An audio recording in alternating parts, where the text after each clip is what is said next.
Il n'y a aucune recette pour devenir une mère parfaite, mais il y a mille et une façons de devenir une bonne mère. Jill Churchill, 1943, USA.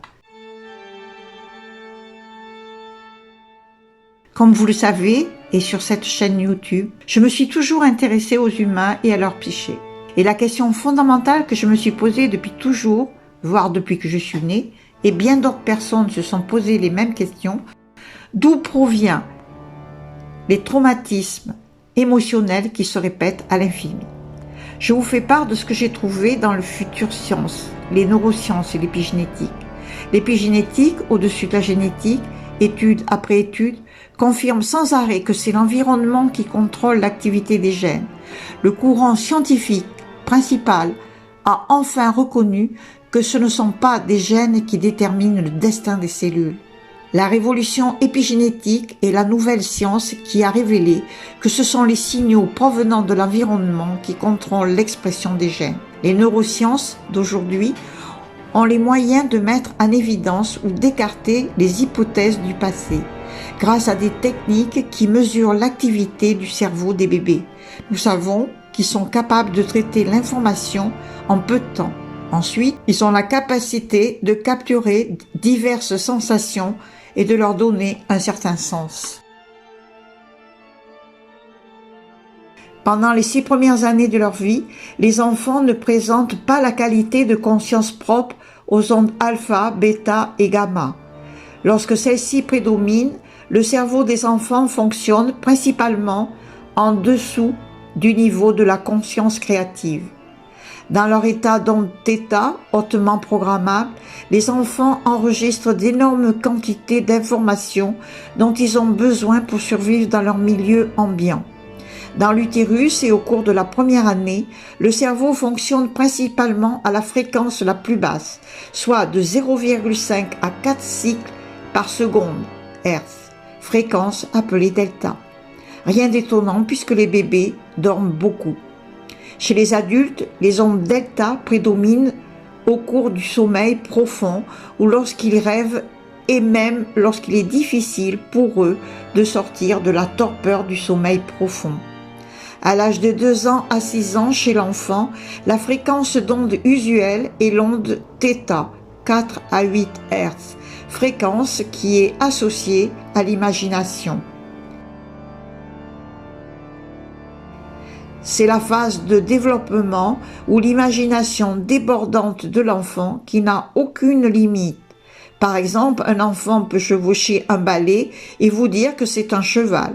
Ou par exemple, ils peuvent parler à des êtres que le commun des mortels ne voit pas, ou imaginer des fées, ou comme Brian, quand il avait 5 ans, de voir plein de personnages autour de lui. Ou cette petite fille qui dit « Mais ce n'est pas moi qui fais des bêtises, mais c'est l'autre petite fille ». Ce sont les ondes θ qui prédominent dans le fonctionnement cérébral, étape où l'imagination et la réalité s'entremêlent. Les ondes θ sont associées à l'état d'hypnose. Nous savons que le développement du fœtus subit davantage d'influence que celle des nutriments contenus dans le sang de sa mère. Le sang maternel contient également un grand échantillonnage de molécules d'information, entre autres des substances chimiques, les hormones et les facteurs de croissance qui déterminent et contrôlent la santé émotionnelle et physique de la mère. Nous savons aussi que les substances chimiques qui donnent forme aux expériences et aux comportements de la mère et qui traversent le placenta et ciblent les mêmes cellules et gènes chez le fœtus que chez la mère. Par conséquent, le fœtus en développement baigne dans la même chimie sanguine que sa mère et fait l'expérience des mêmes émotions et de la même expérience physiologique que celle-ci. Je me souviens lointainement que ma mère enceinte de la 4e ne souhaitait pas ma venue. Le souvenir vivant est très présent.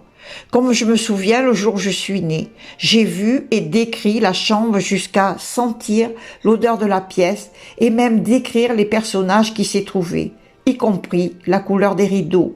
Ma mère, quand je lui racontais, déjà pour savoir si ma vision était bonne, en fut stupéfaite, Mais ce qui m'a réconciliée avec la vie, c'est tout l'amour que j'ai pu ressentir émanant de cette pièce et des personnes qui m'entouraient. L'amour est bien au-delà de tout cela, car en réalité, nous baignons en permanence dans ce nectar. Le rejet fut banni de mon existence. Tout cela, je l'ai revécu en expansion de conscience lors d'un atelier avec Patrick Dourreau, physicien, dans les années 1995. Par exemple, si le fœtus absorbe le cortisol et d'autres hormones de stress, si sa mère est constamment anxieuse, dépressive, si l'enfant n'est pas désiré pour une raison ou pour une autre, le fœtus baignera dans les substances chimiques du rejet.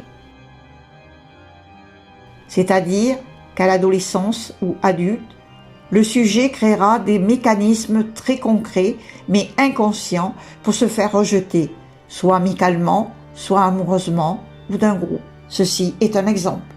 Si la mère est totalement en amour avec son bébé et amoureuse de son conjoint, le fœtus baignera dans des filtres d'amour dont il a été question. Si la mère est furieuse contre le père parce qu'il l'a abandonnée quand elle était enceinte, le fœtus baignera dans les substances chimiques de la colère.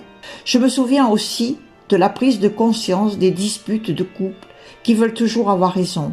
Aurais-je baigné dans cette ambiance conflictuelle dans l'enfance? Pour sûr.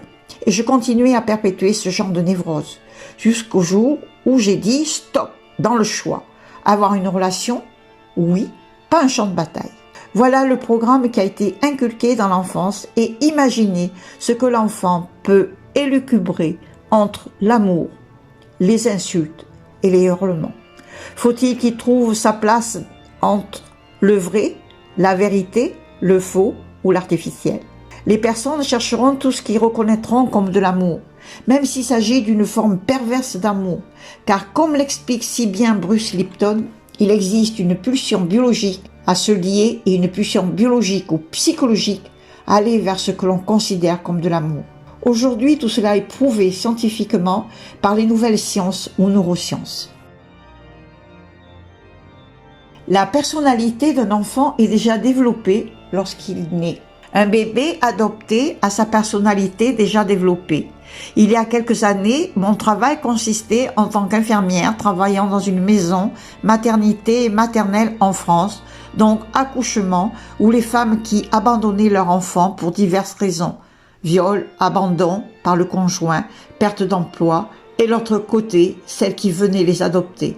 C'était pas facile à vivre, même en tant que professionnel de la santé, mais je puis dire que le vécu d'adoption est aussi puissant qu'un vécu d'un accouchement, même si nous ne sommes pas partie prenante et que nous sommes uniquement témoins. Inutile de vous dire que je les aurais tous ramenés, ces bébés, chez moi, mais là n'est pas l'objet et l'objectif de l'histoire. Mais revenons à ceci.